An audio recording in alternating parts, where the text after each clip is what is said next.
ഒരു പ്രണയം ഒരു കാത്തിരിപ്പ് ഭാഗം 13 രചന ഗായത്രി ദേവ്. ഇതെങ്ങനെ പറ്റി എന്ന് നേഴ്സ് വീണ്ടും ചോദിച്ചപ്പോൾ അവളൊന്നും മിണ്ടിയില്ല. ആരെങ്കിലും പിടിച്ച് തള്ളിയോ തന്നെ? അവർ ചോദിച്ചപ്പോൾ അവളുടെ മുഖം വിയർത്തു. റിലാക്സ്. അവളുടെ ടെൻഷൻ കണ്ട് സൂര്യൻ പതുക്കെ പറഞ്ഞു. കുറച്ചു പെയിൻ ഉണ്ടാവും, നേഴ്സ് അവളോട് അലിവോടെ പറഞ്ഞു. ആ, എനിക്ക് വല്ലാതെ വേദനിക്കുന്നു. നേഴ്സ് മരുന്ന് വയ്ക്കുമ്പോൾ ഗായത്രി അവരുടെ കയ്യിൽ പിടിച്ചു വെച്ചു. അവളുടെ മുഖം വീണ്ടും ചുളിയുന്നത് കണ്ട് സൂര്യൻ പതുക്കെ എഴുന്നേറ്റ് അവളുടെ കയ്യിൽ പിടിച്ചു. എടോ, ഇത് ഇപ്പോൾ കഴിഞ്ഞോളും. മുറിവ് ഡ്രസ്സ് ചെയ്യുന്നത് നോക്കി അവൻ അവളെ ആശ്വസിപ്പിച്ചു. ഗായത്രിയുടെ കണ്ണിൽ നിന്ന് കണ്ണുനീരൊഴുകി. ഷോ, ഈ ചെറിയ വേദനയ്ക്കൊക്കെ ഇങ്ങനെ കരഞ്ഞാലോ? സിസ്റ്റർ പുഞ്ചിരിയോടെ അവളോട് ചോദിച്ചു. ദാ കഴിഞ്ഞു കേട്ടോ, നേഴ്സ് അവളോട് പറഞ്ഞു. ഇറുക്കി അടച്ച കണ്ണുകൾ അവൾ തുറന്നു. തൻ്റെ 2 കൈപ്പത്തികളും സൂര്യൻ സാറിൻ്റെ കൈക്കുള്ളിലാണെന്ന് അവൾ കണ്ടു. അവൾ പതുക്കെ കൈ വലിച്ചെടുത്തു. സൂര്യൻ്റെ ചുണ്ടിൽ വിരിഞ്ഞ പുഞ്ചിരി അവൻ സമർത്ഥമായി ഒളിപ്പിച്ചു. റെസ്റ്റ് ചെയ്യണമോ തനിക്ക്? വേദനിക്കുന്നുണ്ടെങ്കിൽ കുറച്ചു റെസ്റ്റ് ചെയ്തിട്ട് പോകാം. വേണ്ട സർ. ഓക്കെ. അവൻ ബില്ലടച്ച് അവളെയും കൂട്ടി വീണ്ടും കാറിൻ്റെ അടുത്തേക്ക് വന്നു. കയറ്, അവൻ അവളോട് പറഞ്ഞു.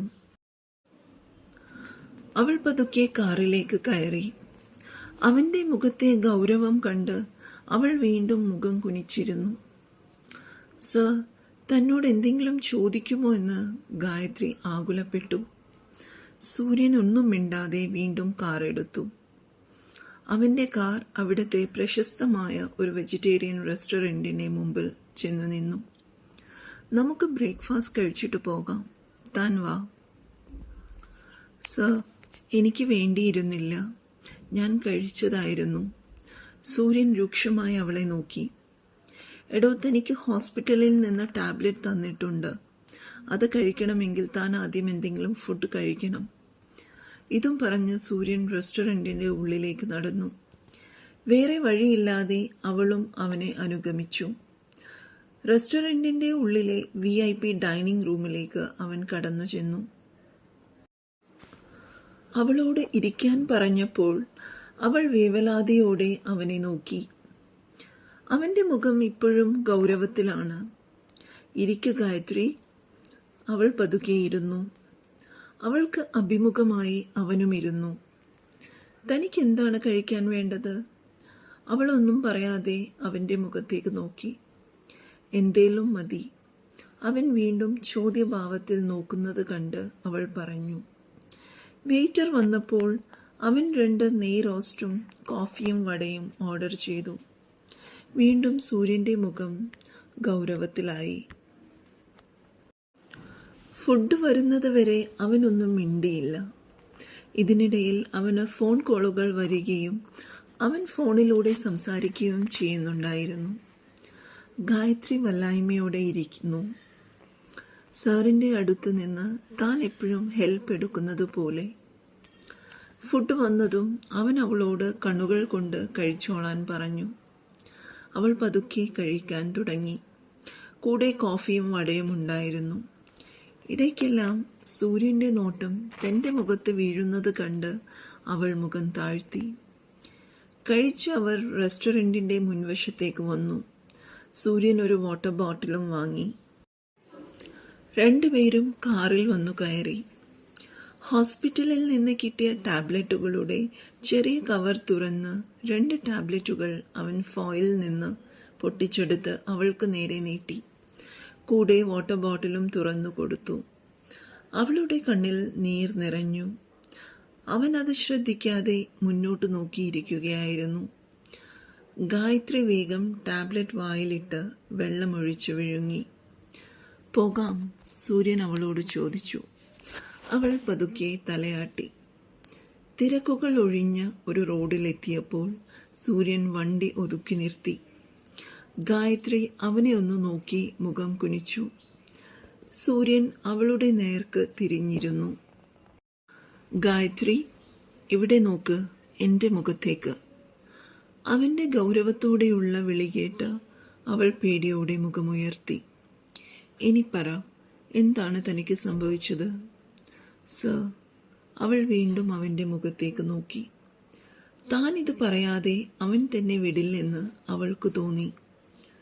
സർ, ഇന്നലെ രാത്രി വീട്ടിൽ ചെറിയമ്മയുടെ സഹോദരൻ്റെ മകൻ വരുൺ വന്നിരുന്നു. അവൾ പതുക്കെ പറഞ്ഞു നിർത്തി. ഓക്കെ, എന്നിട്ട്? ഞാൻ ഉറങ്ങിക്കിടന്നപ്പോൾ എൻ്റെ റൂമിൽ വന്നു. സൂര്യൻ്റെ കണ്ണുകളിൽ ചുവപ്പ് രാശി പടർന്നു. നെറ്റിയിലെ നരമ്പുകൾ പിടച്ചു. അവൻ അവളെ രൂക്ഷമായി തുറച്ചു നോക്കിക്കൊണ്ടിരുന്നു. ഡോറിന് അത്ര ഉറപ്പില്ലാത്ത ലോക്കാണ് സർ. അതെന്താ? അതുപോലൊരു വീടിൻ്റെ ബെഡ്റൂമിൻ്റെ ഡോറും ലോക്കും ഉറപ്പില്ലാത്തതാണോ? സൂര്യൻ്റെ ചോദ്യം വന്നു. അത് ഞാൻ ബെഡ്റൂമിലല്ല കിടക്കുന്നത്, അടുക്കളയുടെ അടുത്തുള്ള ഒരു സ്റ്റോർ റൂമിലാണ്. അതെന്താ?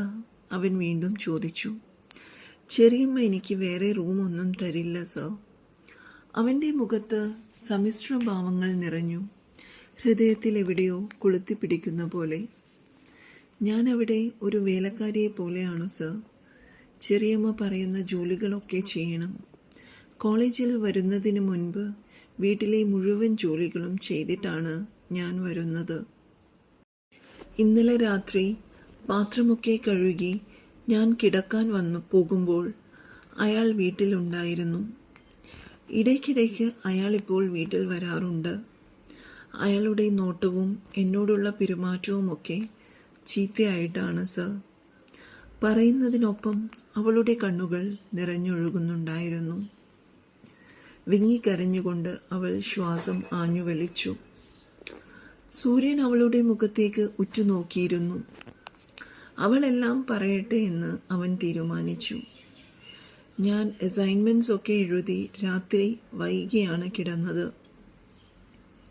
പെട്ടെന്ന് ശബ്ദം കേട്ട് നോക്കിയപ്പോൾ അവൻ എൻ്റെ റൂമിലുണ്ട്. എന്നെ പിടിച്ചു തള്ളിയിട്ട് എന്നെ ഉപദ്രവിക്കാൻ നോക്കി. അവൾ വീണ്ടും വിങ്ങിപ്പൊട്ടി. സൂര്യൻ ദേഷ്യം കടിച്ചു പിടിച്ചു നിൽക്കുകയായിരുന്നു. അവൻ എൻ്റെ മുടിയിൽ പിടിച്ച് നിലത്തേക്ക് എറിഞ്ഞു എന്നെ. അവൾ വീണ്ടും കരഞ്ഞു. അപ്പോൾ റൂമിലെ തട്ടിൻ്റെ മൂലയ്ക്ക് തട്ടിയിട്ടാണ് നെറ്റിയിൽ മുറിഞ്ഞത്. ഞാൻ എൻ്റെ എല്ലാ ശക്തിയും വെച്ച് അവനെ തള്ളിയിട്ട് വിമലേച്ചിയുടെ വീട്ടിലേക്ക് ഓടിപ്പോയി സർ. ആരാണ് വിമലേച്ചി? ഞങ്ങളുടെ അടുത്ത വീട്ടിലാണ് സർ. അവൻ എൻ്റെ പിന്നാലെ വന്നിരുന്നു. പക്ഷേ അവിടെ ഗേറ്റ് വരെ വരാൻ പറ്റിയുള്ളൂ. ഉള്ളിലേക്ക് അവൻ വന്നില്ല. അവിടുത്തെ പെറ്റ് ഡോഗ് അവൻ്റെ നേരെ കുരച്ചത് കാരണം അവൻ വന്നില്ല. എൻ്റെയും അപ്പൂൻ്റെയും ശബ്ദം കേട്ട് വിമലേച്ചിയും വീട്ടുകാരും പുറത്തേക്ക് വന്നു. ഞാൻ ഇന്നലെ അവരുടെ വീട്ടിലാണ് സർ ഉറങ്ങിയത്. എനിക്ക് പേടിയാണ് എൻ്റെ വീട്ടിൽ എനിക്ക് നിൽക്കാൻ. അവൾ വിങ്ങിക്കരഞ്ഞുകൊണ്ട് ഇന്നലെ നടന്ന ഓരോ സംഭവവും അവനോട് വിവരിച്ചു. അതുകൊണ്ടാണ് ഞാൻ രാവിലെ എൻ്റെ സർട്ടിഫിക്കറ്റ്സും ഡ്രസ്സും ഒക്കെ എടുത്ത് അവിടെ നിന്ന് ഇറങ്ങിയത്. എനിക്കിനി അവിടേക്ക് പോകേണ്ട സർ. ഇന്നലെ ഞാൻ ഭാഗ്യം കൊണ്ടാണ് രക്ഷപ്പെട്ടത്. ചെറിയമ്മ ഒക്കെ അവന് സപ്പോർട്ടാണ്. അവർ എന്നെ ട്രാപ്പ് ചെയ്യും. അവൾ മുഖം പൊത്തി വിങ്ങിക്കരഞ്ഞു. താൻ എന്തിനാ ബസ് സ്റ്റോപ്പിൽ ഇറങ്ങിയത്? അവൻ ചോദിച്ചു. ശ്രീമതി ടീച്ചറെ കണ്ട് കാര്യം സംസാരിക്കാൻ വേണ്ടി വന്നതാണ് സർ. ടീച്ചറിന് ചിലപ്പോൾ എനിക്ക് താമസിക്കാൻ സൗകര്യമൊരുക്കി തരാൻ പറ്റിയേക്കും. മാത്രമല്ല ടീച്ചറിന് അനന്തൻ സാറുമായിട്ട് ക്ലോസ് റിലേഷനുണ്ട്. ടീച്ചർ പറഞ്ഞാൽ അനന്തൻ സാറിന് എനിക്ക് ഹോസ്റ്റലിൽ അക്കോമഡേഷൻ ശരിയാക്കി തരാൻ പറ്റിയേക്കും. സാർ MLA ആയതുകൊണ്ട് എല്ലായിടത്തും സാറിന് നല്ല ഹോൾഡുണ്ട്. അവൾ പറഞ്ഞു നിർത്തി സൂര്യനെ നോക്കി. എന്നിട്ട് താൻ അവരെ കണ്ടോ? ഇല്ല സർ. ടീച്ചർ മകൻ്റെ കൂടെ ബാംഗ്ലൂരിൽ പോയിരിക്കുകയാണ്. ഞാൻ ഫോൺ ചെയ്ത് ടീച്ചറെയും അനന്തൻ സാറിനെയും ട്രൈ ചെയ്തു നോക്കി. വിളിച്ചിട്ട് എനിക്ക് കിട്ടിയില്ല. അവളുടെ നിഷ്കളങ്കമായ സംസാരവും കരച്ചിലും സൂര്യനെ വിഷമിപ്പിച്ചു. ഇനി എന്തു ചെയ്യും താൻ? അവൻ ചോദിച്ചപ്പോൾ പേടിയോടെ അവൾ അവനെ നോക്കി. എനിക്കറിയില്ല സർ, എനിക്കിനി അവിടേക്ക് പോകാൻ വയ്യ പറഞ്ഞുകൊണ്ട് ഗായത്രി വാവിട്ടു കരഞ്ഞു. ഗായത്രി പ്ലീസ്, താൻ ഈ കരച്ചിലൊന്ന് നിർത്തൂ, അവൻ അസഹ്യതയോടെ പറഞ്ഞു. അവന് ദേഷ്യം വരുന്നു എന്ന് കണ്ട് അവൾ വീണ്ടും നിറഞ്ഞ കണ്ണുകൾ അമർത്തി തുടച്ചു. തനിക്ക് സ്റ്റേ ചെയ്യാൻ ഷെൽട്ടർ കിട്ടിയാൽ പോരെ? അവൾ അവിശ്വസനീയതയോടെ അവനെ നോക്കി. സാറിന് എങ്ങനെ? തനിക്ക് കോളേജ് ഹോസ്റ്റലിൽ അക്കോമഡേഷൻ ശരിയാക്കിയാൽ പോരെ? അവൻ ചോദിച്ചു. സർ, പക്ഷേ. എന്താ പക്ഷേ? അവിടെ റൂം റെന്റും കോഷൻ ഡെപ്പോസിറ്റും ഒക്കെ വലിയ പൈസയാവും. എൻ്റെ കയ്യിൽ പൈസയില്ല, അവൾ വിഷമത്തോടെ പറഞ്ഞു. ടീച്ചറും അനന്തൻ സാറും ഉണ്ടായിരുന്നെങ്കിൽ എന്നെ സഹായിച്ചേനെ. അവർക്ക് പാവപ്പെട്ട കുട്ടികളെ സഹായിക്കാനുള്ള ഗവൺമെന്റ് ഫണ്ടൊക്കെ ഉണ്ട്. അത് കേട്ടപ്പോൾ സൂര്യന്റെ നെഞ്ചു വിങ്ങി. തന്നെ ഞാൻ സഹായിച്ചാൽ പോരെ? അവൻ ചോദിച്ചത് കേട്ട് അവൾ നിഷേധാർത്ഥത്തിൽ തലയാട്ടി. വേണ്ട സർ, സാറിന് അത് ബുദ്ധിമുട്ടാവും, അവൾ പതുക്കെ പിറുപിറുത്തു.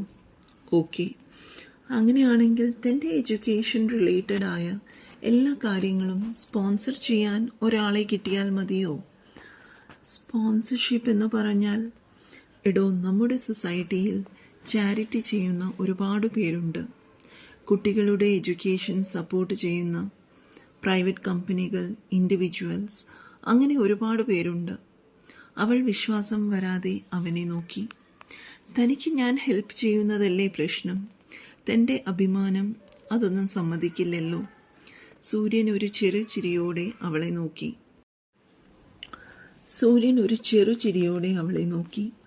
ശരിയാണ്, തനിക്ക് സിമിയോട് പോലും സഹായം അഭ്യർത്ഥിക്കാൻ മടിയാണ്.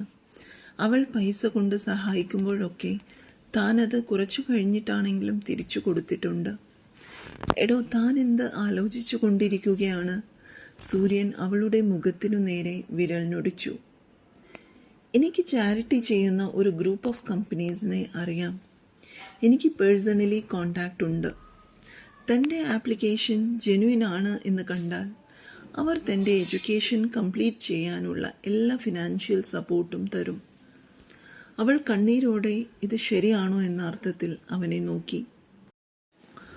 ആണെടോ, ഡോൺ വറി. ഇനി താൻ ഈ കരയുന്നത് നിർത്തൂ. അവൾ വീണ്ടും കണ്ണു തുടച്ചു. താൻ മുഖമൊക്കെ കഴുകിയിട്ട് വരൂ. അവൻ വാട്ടർ ബോട്ടിൽ അവളുടെ കയ്യിൽ കൊടുത്തു. ഗായത്രി കാറിൽ നിന്ന് പുറത്തിറങ്ങി.